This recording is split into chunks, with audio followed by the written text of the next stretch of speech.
آگے ہے، احمدی حضرات کسی مسلمان کے ہاں جا کر کسی کی وفات پر فاتحہ خوانی کیوں نہیں کرتے؟ یہ بالکل غلط بات ہے۔ احمدی مسلمان ہر مسلمان کی وفات پر اظہار ہمدردی کرتے ہیں، ان کے گھر جاتے ہیں، ان کے لیے دعا کرتے ہیں، اور مسلمان دوسرے مسلمانوں کی، جن کی میں بات کر رہا ہوں، نہ غیر احمدی مسلمانوں کی، ان کی قبروں پر دعا کرتے ہیں، اور ایک ادنا سا فتویٰ بھی جماعت احمدیہ کا اس کے خلاف نہیں ہے۔ بالکل جھوٹا الزام ہے۔ فاتحہ خوانی جس کو آپ کہتے ہیں، ہمیں اس فاتحہ خوانی کے لفظ سے صرف اختلاف ہے۔ فاتحہ خوانی کی اصطلاح حضرت صلی اللہ علیہ وآلہ وسلم یا خلفائے راشدین کے زمانے میں کہیں نہیں ملتی۔ ایک بھی حدیث آپ نہیں پیش کر سکتے یا قرآن کی آیت جس سے یہ ثابت ہو کہ مسلمان قرون اولا کے مسلمان دوسروں کے گھر جا کر جس کے ہاں وفات ہو یوں کر کے ہاتھ اٹھا کر فاتحہ پڑھا کرتے تھے۔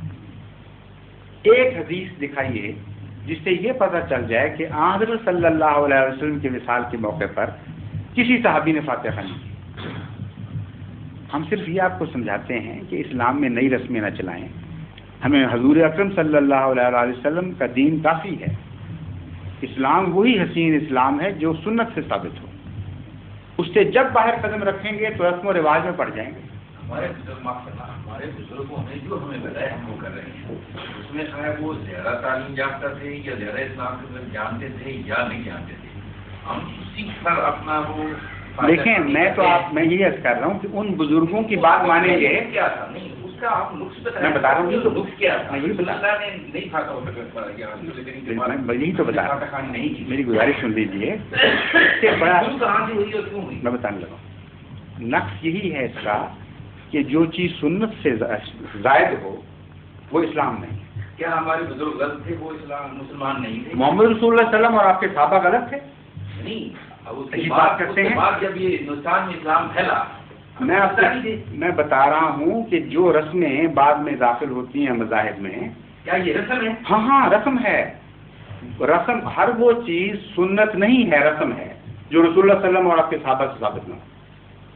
اس لیے رسمیں اچھی بھی ہو سکتی ہیں، بد بھی ہو سکتی ہیں، مگر سنت نہیں بن سکتی۔ اصل بات یہ ہے کہ جب ہندوستان میں وہ لوگ تشریف لائے بزرگ، یہاں بے انتہا جہالت تھی، ہندو مذہب کی وجہ سے بد رسوم بے حد جاری تھی، اور زبان کے اختلاف دوسرے مسائل کی وجہ سے وہ ان کو کم سے کم دینی تعلیم دینا چاہتے تھے کسی بہانے۔ اس کی وجہ سے کئی چیزیں شروع میں نیک نیتی سے داخل ہوئی ہیں جو بعد میں رسمیں بن گئی، مثلا سورہ فاتحہ کو سکھانا اور فاتحہ کو بطور دعا کے پڑھانا۔ مجھے یقین ہے کہ اس طرح انہوں نے شروع کیا ہوگا۔ انہوں نے کہا ہوگا کہ جب تم کسی بزرگ کے لیے، کسی فوت شدہ کے لیے دعا کرتے ہو تو سورہ فاتحہ چونکہ کامل دعا ہے، یہ تھوڑی سی دعا تم سیکھ لو، زیادہ عربی تمہیں نہیں آتی، یہ پڑھ لیا کرو ہر جگہ، نماز میں بھی کام آئے گی، ہر جگہ کام آئے گی۔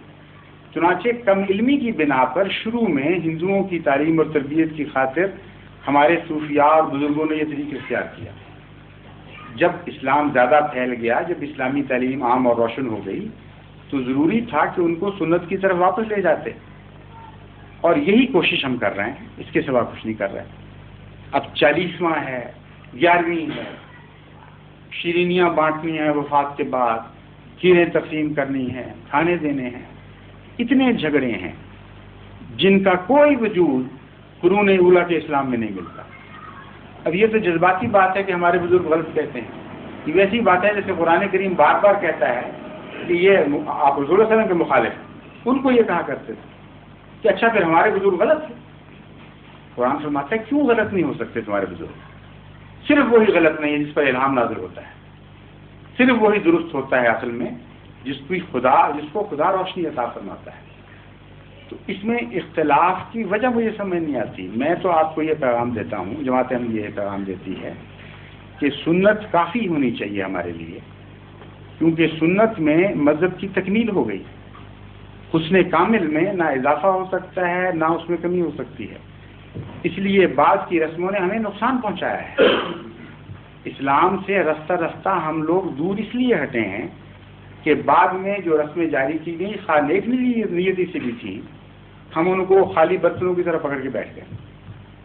اس لیے رسم و رواج سے باہر نکلیں، سنت کو قائم کریں، قرون اولیٰ کے اسلام کی طرف واپس جائیں، بیاہ شادی میں سادگی کریں، موت اور تدفین میں سادگی کریں. یہ سارے بوجھ آپ سے اتر جائیں گے جو ہمارے اوپر بے وجہ پڑے ہوئے ہیں.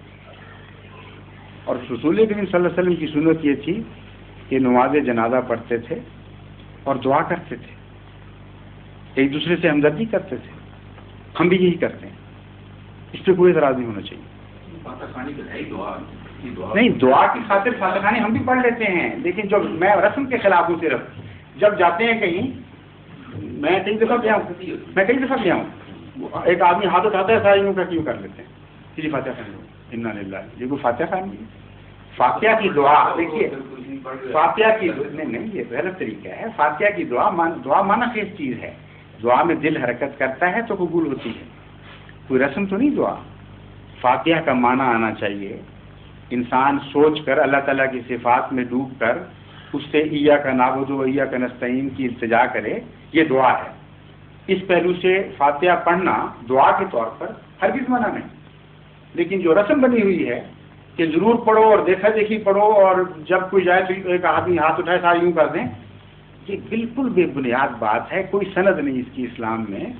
یہ تو اسلام کے ساتھ تمثل ہے. اس لیے ہم آپ کو اس سے گزارش کرتے ہیں کہ ناراض ہم سے ہونے کی بجائے آپ اپنی اصلاح کریں. اس دین میں حرج کیا ہے جو محمد رسول اللہ علیہ وسلم نے عملاً کر کے دکھایا تھا؟ بتائیے وہ کیوں کافی نہیں ہمارے لیے؟ کافی ہونا چاہیے.